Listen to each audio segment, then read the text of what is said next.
പൗരത്വ ഭേദഗതി നിയമത്തിൽ സുപ്രധാന ഇളവുമായി കേന്ദ്ര സർക്കാർ 2024 ഡിസംബർ 31 വരെ അയൽ രാജ്യങ്ങളിൽ നിന്ന് വന്ന മുസ്ലിം ഇതര വിഭാഗങ്ങൾക്ക് പൗരത്വത്തിന് അപേക്ഷിക്കാം. 10 വർഷത്തേക്ക് കൂടിയാണ് ഇളവ് നീട്ടി നൽകിയത്. ബീഹാർ ഉൾപ്പെടെ വിവിധ സംസ്ഥാനങ്ങളിൽ കുടിയേറിയ നിരവധി പേർക്ക് ഇളവ് ഗുണം ചെയ്യും. 2019 ഡിസംബറിലാണ് രാജ്യത്ത് പൗരത്വ നിയമം ഭേദഗതി ചെയ്തത്.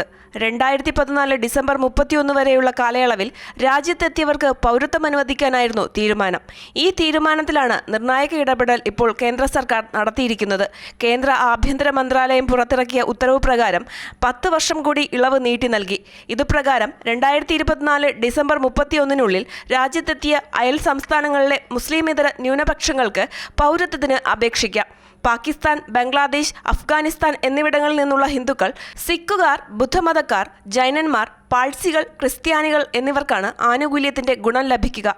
പൗരത്വത്തിന് അപേക്ഷിക്കുന്ന ഇവർക്ക് പാസ്പോർട്ട്, യാത്രാരേഖകൾ ഒന്നുമില്ലാതെ തൽക്കാലം രാജ്യത്ത് തുടരാനാകും. എന്നാൽ ഈ രാജ്യങ്ങളിൽ നിന്നുള്ള ന്യൂനപക്ഷമല്ലാത്ത ആളുകൾക്ക് പൗരത്വത്തിന് അപേക്ഷിക്കാൻ കഴിയില്ല. മണിപ്പൂർ, മിസോറാം തുടങ്ങിയ സംസ്ഥാനങ്ങൾ പ്രധാനമന്ത്രി സന്ദർശിക്കാനിരിക്കെയാണ് ആഭ്യന്തര മന്ത്രാലയത്തിന്റെ ഭാഗമായ തീരുമാനമുണ്ടായത്. ബീഹാർ ഉൾപ്പെടെയുള്ള സംസ്ഥാനങ്ങളിലെ തെരഞ്ഞെടുപ്പും തീരുമാനത്തിന് കാരണമായിട്ടുണ്ട്. കുടിയേറ്റ ജനവിഭാഗങ്ങൾ ഏറെയുള്ള സംസ്ഥാനമാണ് ബീഹാർ. അത്തരം ആളുകൾക്ക് പൗരത്വം ഉറപ്പാക്കുന്നതിലൂടെ പ്രതിപക്ഷ പാർട്ടികൾക്ക് മറുപടി നൽകാൻ BJPക്ക് കഴിയും. അമൃത ന്യൂസ്, ന്യൂഡൽഹി.